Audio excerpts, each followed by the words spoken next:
Aujourd'hui, je retrouve Nima Machouf, candidate du NPD dans Laurier-Sainte-Marie à Montréal. Bonsoir, Mme Machouf. Bonsoir, Madame Lafrance.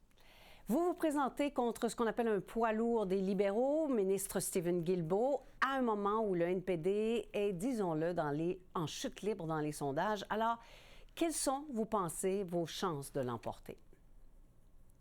Moi, je pense que mes chances sont quand même bonnes parce que dans les sondages n'arrivent pas à capter les nuances locales.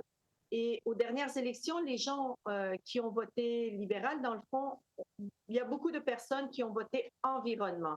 Ils voulaient M. Guilbeault au ministère de l'Environnement. Là, on a eu M. Guilbeault au ministère de l'Environnement et les gens pour qui l'environnement était très important sont extrêmement déçus par l'inaction de notre ministre de l'Environnement, au point où même Équiterre le poursuit. Alors, j'ose espérer que ces gens-là ne vont pas lui accorder une confiance à nouveau. Et surtout, nous, en fait, vous savez, au NPD, les candidats du NPD, on avait une tâche difficile et une tâche facile. La tâche difficile, c'était combattre la peur, mais la tâche facile, c'était que les 25 députés du NPD, avec les 25 députés du NPD, on avait un bilan très positif à défendre. Et ça facilitait énormément notre tâche sur le terrain. Alors, est-ce que vous arrivez à combattre la peur, vous pensez?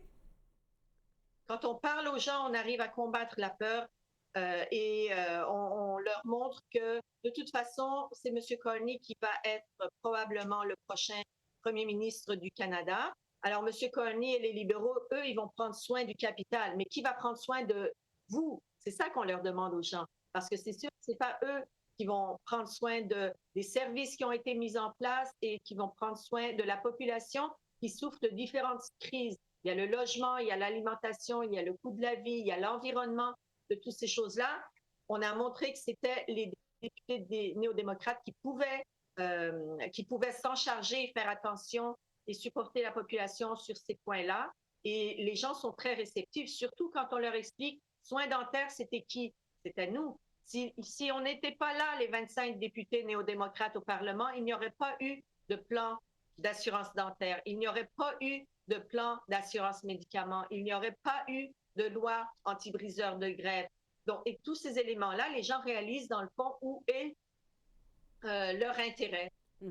Donc, quand on parle aux gens, on arrive à les convaincre quand même facilement de voter pour nous. Mais là, vous risquez de vous retrouver avec une autre mission difficile parce que si vous êtes élu, par exemple, vous venez de dire que vous pensez que M. Carney va remporter cette élection et qu'il sera donc le premier ministre, c'est ce que vous croyez. Est-ce que si vous êtes élu, vous êtes prête à travailler avec les libéraux parce que ça vous a été reproché quand même à quelques reprises dans le dernier gouvernement?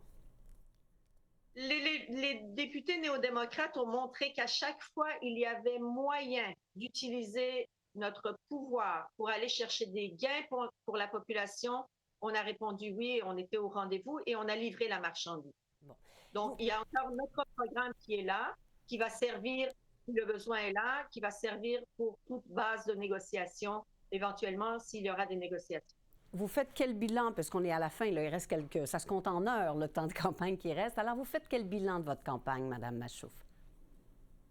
Moi, je regarde le bilan de ma campagne dans Laurier-Sainte-Marie. On est très actifs, on est aux portes, la réception est bonne. On a participé à plusieurs débats.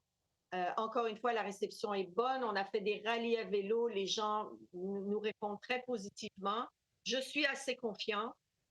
Il y a certains éléments qui nous distinguent particulièrement le NPD des autres partis, entre autres la question de la Palestine, pour laquelle beaucoup de gens vont juger la prochaine personne à qui ils vont voter sur cette question-là. Et on est favori sur ce plan-là. Sur le plan de l'environnement, on est favori. Sur le plan des soins et ce qu'on a apporté à la population, la réception est bonne. Notre seul ennemi, c'est le temps. Il faut parler à un maximum de personnes. Oui, bien là, il n'en reste pas beaucoup, justement. En toute honnêteté, vous pensez, là, vous, le parti, vous pensez aller chercher combien de sièges? Je ne sais pas. On fait notre maximum pour aller chercher un maximum de députés. Bon. On verra le 28. Oui. Que la population... Mais dans les récents sondages, vous le savez, les chiffres sont plutôt mauvais pour le NPD. Le NPD pourrait même perdre son statut de parti officiel, évidemment, si des élections avaient lieu maintenant. Ça peut changer encore. Est-ce qu'il y a de la place, Mme Mashouf, pour la gauche au pays? Absolument. C'est justement dans les temps de crise où on a le plus besoin de la gauche, parce que les gens vont souffrir s'il n'y a pas un contre-pouvoir. Euh, le gouvernement vers lequel on se dirige avec tout le virage à droite que les libéraux ont fait de manière très décomplexée risque de s'annoncer un gouvernement d'austérité très sévère. Alors, on a encore plus que jamais besoin de députés de la gauche pour essayer d'empêcher le gouvernement de sabrer dans les services, de sabrer dans l'environnement, de sabrer dans tout ce qui peut aider la population. Nous, on est là pour défendre monsieur, madame, tout le monde, puis il faut qu'on utilise le maximum de notre pouvoir pour ça, et on va faire le maximum pour être le plus nombreux possible pour pouvoir le faire. Terminons là-dessus, Mme Mashouf. Merci pour cet entretien aujourd'hui. Merci à vous.